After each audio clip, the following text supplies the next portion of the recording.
रामचरितमानस सार सटीक सप्तम सोपान उत्तरकांड।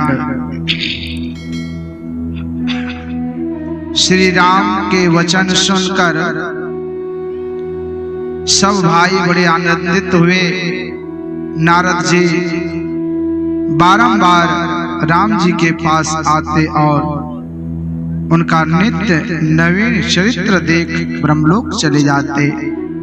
ब्रह्मा जी उनके मुख से राम जी का गुण कीर्तन सुनकर बहुत सुखी होते और उनसे बारंबार गुणगान करने को कहते थे।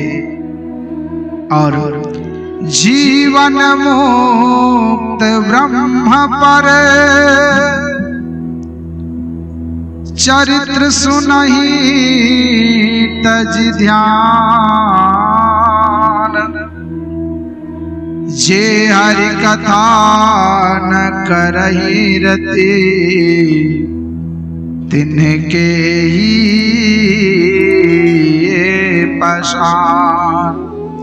ब्रह्म पद के आगे तक पहुंचे हुए जीते जी मोक्ष प्राप्त किए हुए महापुरुष संत भी समाधि छोड़कर चरित्रों अर्थात सत्संग के वचनों को सुनते हैं।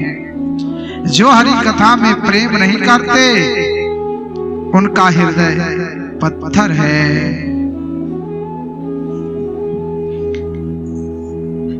एक बार राम जी ने अपनी सभा में गुरु ब्राह्मणों और प्रवासियों को बुलाया और आदर से बिठाकर नम्र भाव से कहने लगे, बड़े भाग मानुष तन पावा,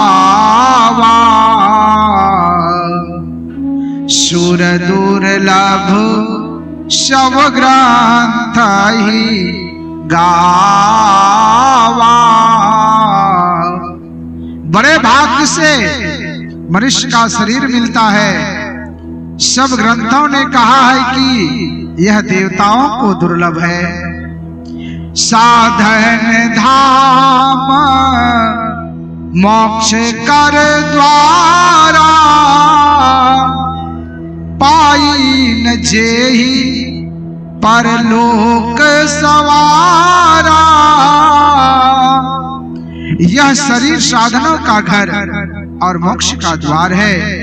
इसे पाकर जिसने परलोक अर्थात मुक्ति को नहीं सुधारा, सो परात्र दुख पावई। सिर धोनी धोनी पछताई,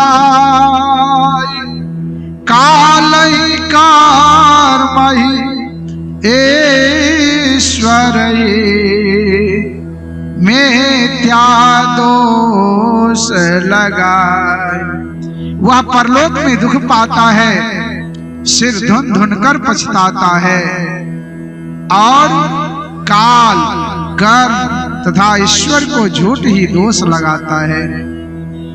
यही तानकार फल विषयान भाई, स्वर्ग स्वल्प अंत दुखदाई।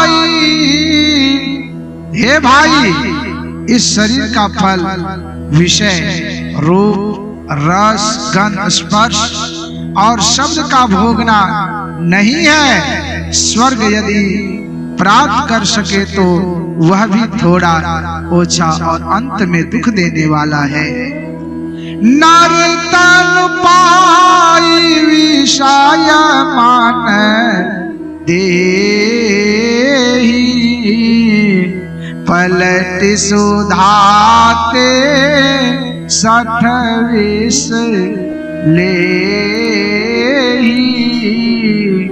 जो मनुष्य का शरीर पाकर विषय में मन लगाते हैं वे मूर्ख अमृत से बदलकर विष लेते हैं। ताही कबाहू भाल काई न कोई, गुंजा ग्राही परस मन खोई। उसे कभी कोई अच्छा नहीं कहता जो पारस मणि खोकर करजनी अर्थात गुमची लेता है। आकर 4,84,000 जो ने भ्रमत यह जीव अविनाशी, फिरत सदा माया कर प्रेरा। काल कर्म स्वभाव गुण घेरा। 4 खानियों अंडज, पिंडज, उष्मज और अंकुरज में 84 लाख योनियां हैं। यह अविनाशी जीव उनमें माया की प्रेरणा से काल कर्म स्वभाव और गुण के घेरे में रहकर सदा भटकता फिरता है। कबहु करी करुणा नर देहि, देत एष बिनु हेतु सनेही। और कारण ही स्नेह करने वाले ईश्वर कभी दया करके जीव को मनुष्य का शरीर देता है। नर तन भव बारिधि का पेरो, सन्मुख मरुत अनुग्रह मेरो। मनुष्य का शरीर संसार रूपी समुद्र पार करने के लिए नाव है और मेरी कृपा अनुकूल वायु है। कर्णधार सद गुर दृढ़ नावा, दुर्लभ साज सुलभ करी पावा। इस दृढ़ नाव के मल्लाह सद्गुरु हैं। ऐसा दुर्लभ साज मनुष्य को सहज ही में प्राप्त है। जो न तराई भवसागर, नर समाज यस पाई। सो कृत निंदक मंदमती, आत्महन गति जाए। जो मनुष्य भवसागर पार होने के ऐसे साज समानों को पाकर भवसागर पार नहीं होता है, वह कृतघ्न नीच बुद्धि आत्महिंसक की गति में जाता है। श्री सद्गुरु महाराज की जय।